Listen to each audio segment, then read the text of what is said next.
In 1789, the French government issued paper money backed by confiscated church lands, and within 7 years that currency had lost 99% of its value, wiping out the savings of an entire middle class, and almost nobody knows this happened.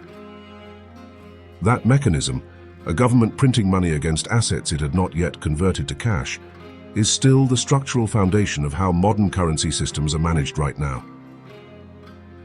And it is your savings, your salary, and your purchasing power that sit at the end of that chain. By the end of this, you will understand exactly how a government engineers a currency collapse through overprinting, who always survives it, who is always destroyed by it. And you will never look at the phrase "backed by assets" the same way again. Here is what most people miss about inflation. It does not arrive as a policy. It does not arrive as a crisis. It arrives as a solution. A government faces a spending problem it cannot solve through taxes alone. It finds an elegant-sounding mechanism. It issues currency backed by something real, something valuable, something the public can believe in. The backing makes the money feel legitimate. The money solves the immediate problem, and the printing begins. What you are about to see is not a theory. It is a documented sequence of events that played out in France between 1789 and 1796 with forensic precision. The people who lived through it did not see it coming. They trusted the backing. They trusted the government's logic. They held the currency. And when it was over, the savings they had spent their working lives accumulating were worth, in practical terms, nothing.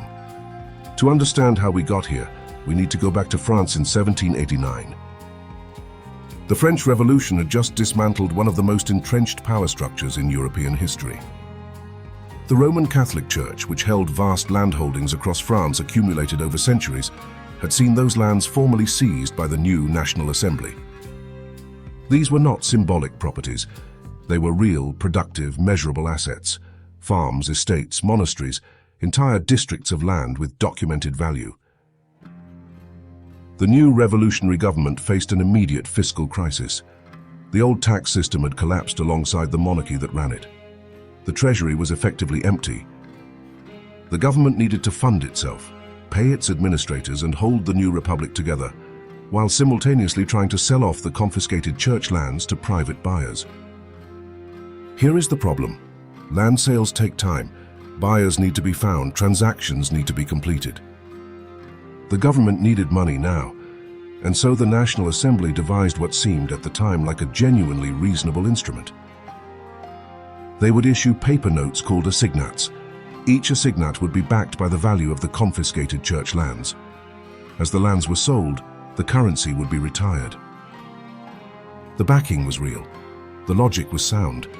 And in 1789, the French National Assembly began issuing assignats. Here is where it gets interesting.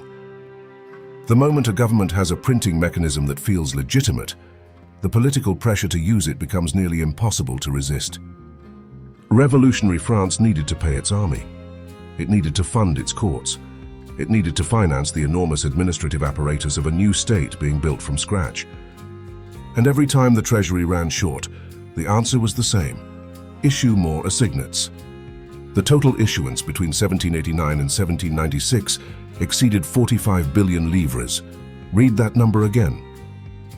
45 billion livres of paper currency, all nominally backed by a finite quantity of land that could never be sold fast enough to justify that volume of notes in circulation. The mechanism worked like this. Imagine a warehouse containing 100 units of goods. A government issues 100 certificates, each redeemable for 1 unit. That is stable. Now imagine the same warehouse, but the government issues 200 certificates, then 400, then thousands. The warehouse does not grow, the goods do not multiply, but each certificate now represents a smaller and smaller fraction of what it promised. This is not theoretical. This is precisely what happened to the assignat. In the early years, the damage was manageable. Prices rose, people noticed, but the government needed more revenue. And the same mechanism that caused the problem was the only lever available to fund the solution. More assignats were printed. This is the part most history books leave out. The assignat collapse did not destroy everyone equally. It destroyed a specific class of people with extraordinary precision. Wage earners, civil servants, Fixed-income retirees and anyone who had saved money in paper form watched their accumulated wealth dissolve in real time. A person who had saved 1,000 livres over a decade of work found that their savings, while still numerically 1,000 livres, could no longer purchase what 100 livres had bought 7 years earlier. But debtors experienced the mirror image. If you had borrowed 500 livres in 1790 to buy land or goods with real value, you repaid that debt in 1795 with worthless assignats. Your debt in real terms had essentially been cancelled by the inflation itself. The hyperinflation was not random destruction, it was a wealth transfer. From those who held paper to those who held land, hard assets, or debt obligations. By early 1796, the assignat had lost approximately 99% of its face value. The government's own currency was functionally worthless. In February 1796, the Directory, the governing body that had replaced the earlier revolutionary councils, officially demonetized the assignat. It was abolished, replaced by a new currency called the mandate territorial. The printing plates for the assignat were publicly destroyed in a ceremony meant to signal a new beginning. But the damage was done. The French middle class, the urban professionals, the skilled tradespeople, the pensioners who had trusted the revolutionary government's paper, had been financially destroyed not by war, not by foreign invasion, but by the mechanism their own government had created and then refused to stop using. The same structural pattern is not ancient history. It is the architecture of every modern currency system you interact with today. Every central bank in the world today issues currency that is not backed by a fixed quantity of a tangible asset. It is backed by the credibility of the institution issuing it and by the government's commitment to manage the supply responsibly. That is not a criticism. It is simply a description of how the system works.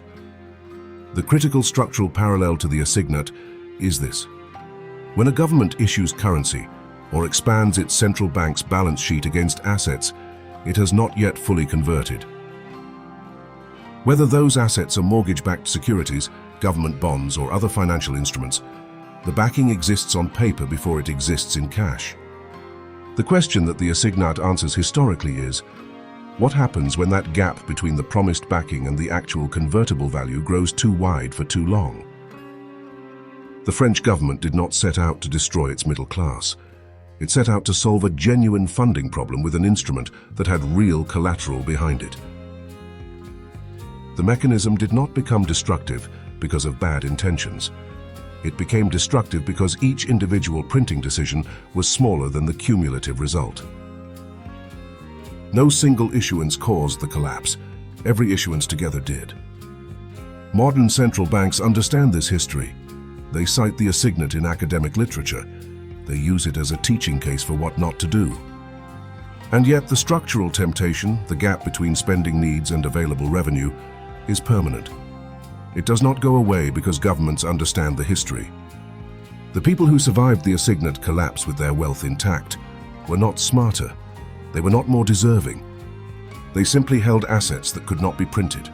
Land, gold, debt obligations that inflation would eventually dissolve in their favor. The people who were destroyed held paper. They trusted the backing. They believed the numbers on the notes corresponded to something real and retrievable. There is a question worth sitting with after this. The mechanism did not disappear, it evolved. And the real question is not whether governments still issue currency against assets they have not yet fully converted. We know they do. The question is whether the people holding the paper today understand what the people holding assignats in 1793 did not understand until it was already too late.